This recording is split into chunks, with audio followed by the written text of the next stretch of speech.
À l'Antiquité et au Moyen-Âge, qui sont les deux périodes sur lesquelles doivent porter vos réflexions en première dans la spécialité humanité, l'art de bien parler, c'est la rhétorique. Et cette rhétorique, elle va se décliner de manière différente en fonction des auteurs. Là encore, on vous prescrit un certain nombre d'auteurs en première, que je vais vous présenter ici pour vous donner des repères dans ces lectures et puis vous permettre de savoir ce que vous allez chercher exactement dans les textes de ces auteurs. Alors tout d'abord, dans la Grèce antique, on va avoir les plus importants pour la rhétorique, au départ, en tout cas les sophistes. Il y a un certain nombre de noms de sophistes qui nous sont arrivés. Le plus important est sans doute celui de Gorgias. Gorgias est un auteur qui a laissé plusieurs textes, alors pas directement, mais par le biais de Sextus Empiricus, c'est quelqu'un qui a essayé de compiler le maximum de témoignages de plein d'auteurs, de plein de sophistes notamment, dont on n'avait plus que des fragments lacunaires. Et donc on trouve comme ça des textes de Gorgias chez Sextus Empiricus, et on se rend compte que c'est quelqu'un qui a à la fois fait de la philosophie, mais aussi écrit des discours, des morceaux d'éloquence en fait, dans des cadres officiels. Pour vous donner juste une définition de ce qu'est un sophiste. Un sophiste, c'est un spécialiste de la sagesse, donc les sophistes au pluriel, ce sont des spécialistes au pluriel de la sagesse.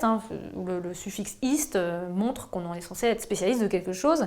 Ça s'oppose aux philosophes, puisque les philosophes, eux, on a le terme d'aimer, philein en grec, et puis sophia, la sagesse, donc ce sont ceux qui aiment la sagesse, par opposition aux sophistes qui sont spécialisés, qui se disent spécialistes de la sagesse, qui fait un petit peu rire les philosophes à l'époque, parce qu'ils estiment que la sagesse est quand même trop difficile à atteindre pour pouvoir prétendre en être le spécialiste.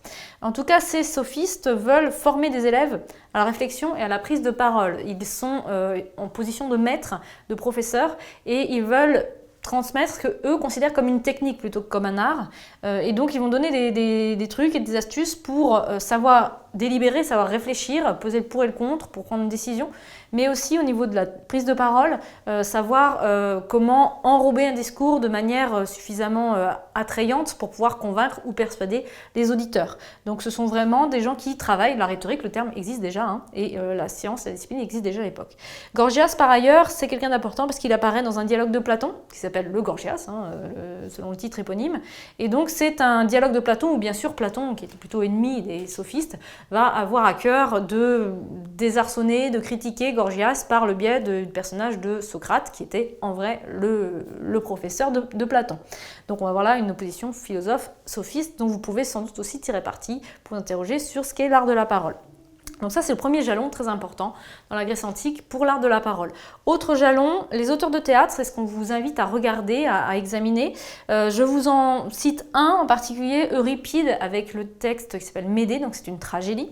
Médée, c'est, je vous ferai pas un rappel de toute la mythologie, mais juste l'histoire d'un couple qui se sépare en fait, Médée et Jason, et l'enjeu étant où vont aller les enfants. Alors ça semble très moderne dit comme ça, mais en fait c'est vraiment le cœur de cette intrigue. Et il y a plusieurs passages dans cette pièce où on va avoir des morceaux d'éloquence, soit de Jason, soit de Médée, pour essayer de défendre leur point de vue. Par exemple, un passage où Jason va essayer de convaincre Médée de lui laisser leurs enfants, et puis de justifier le fait qu'il choisisse de la quitter pour une autre femme, parce qu'il veut se marier, et donc hériter d'un royaume à travers le royaume de sa femme, pas Médée, mais celle qu'il espère prendre comme femme après.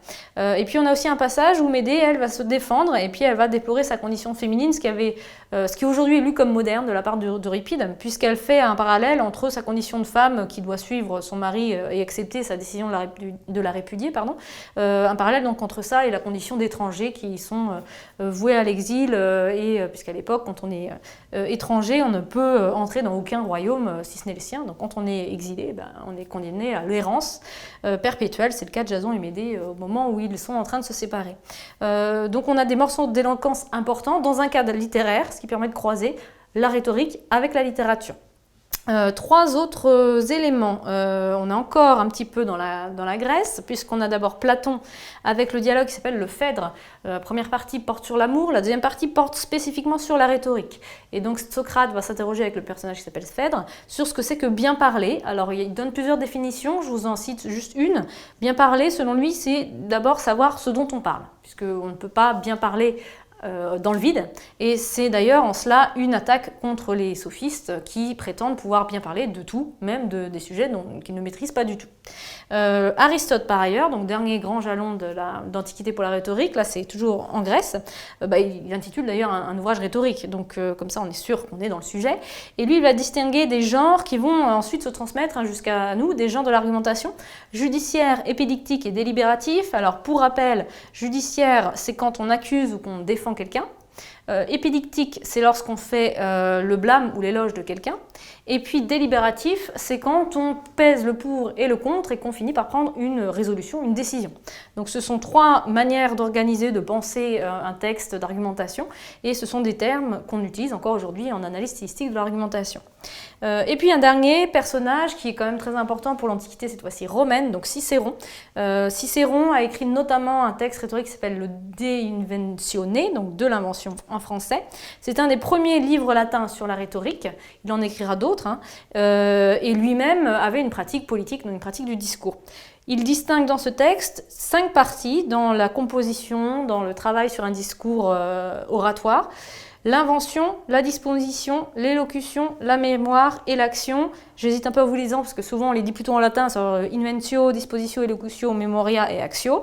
Ce sont des étapes qui, dont les noms nous prêtent un peu à confusion parfois. L'invention, c'est le fait d'avoir les idées. La disposition, c'est faire votre plan, en gros, comme quand vous êtes devant un brouillon et que vous organisez vos idées de manière structurée, avec une progression. L'élocution, ce n'est pas le moment de parler, contrairement à ce qu'on pourrait penser, mais c'est le moment où vous ornez votre discours, où vous rajoutez des figures de style, des répétitions, etc. La mémoire, c'est fait de mémoriser, bien sûr, le texte, parce que le but, c'est de l'action, c'est-à-dire le proférer, faire une performance avec ce texte, idéalement sans support écrit, évidemment. Donc, ce sont les étapes de travail d'un discours que propose Cicéron et qui, là aussi, comme pour Aristote et ses genres argumentatifs, vont traverser les siècles. Ce sont encore des distinctions qu'on utilise aujourd'hui. Et donc, vous voyez que notre science, notre art rhétorique à nous, a des racines très profondes déjà dans l'Antiquité grecque et romaine.